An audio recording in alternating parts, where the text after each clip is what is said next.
Ombudsman RI Perwakilan Bali membeberkan sejumlah pelanggaran terhadap prosedur operasional standar ujian nasional SMA atau SMK sederajat di Bali yang berlangsung pekan lalu.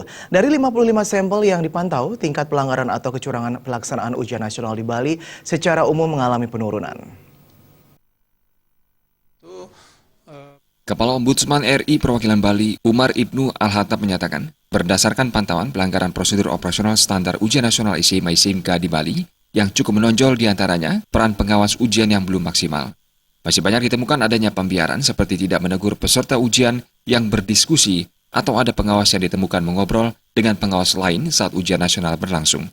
Pelanggaran lain yang cukup mencolok adalah ditemukannya alat komunikasi HP yang dibawa masuk ke dalam ruang ujian oleh pengawas maupun peserta ujian. Ini kita ingin menegaskan bahwa perilaku pengawas itu perlu kemudian ditingkatkan ya, kedisiplinannya, ketanggung jawabnya juga ya, karena kita melihat masuknya alat elektronik dalam kelas itu tidak terlepas dari perilaku pengawas juga ya.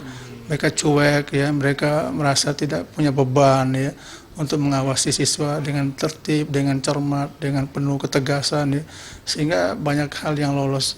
Yang kedua, pengawas sendiri juga seringkali melanggar juga, misalnya membawa HP ke dalam ya, sambil baca SMS, sambil WA, sambil Facebookan ya, tanpa memperhatikan siswa bekerja dan sebagainya. Saya kira catatan kita hanya terkait dengan pengawasan aja.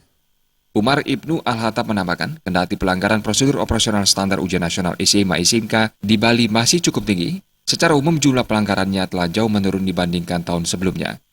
Meningkatnya jumlah sekolah yang menerapkan sistem ujian nasional berbasis komputer juga berdampak positif terhadap penurunan jumlah pelanggaran karena meminimalisir kesempatan siswa untuk saling bekerja sama. Selanjutnya, seluruh hasil pantauan secara tertulis akan diserahkan kepada Pemprov Bali maupun Dinas Pendidikan Provinsi Bali sebagai bahan evaluasi.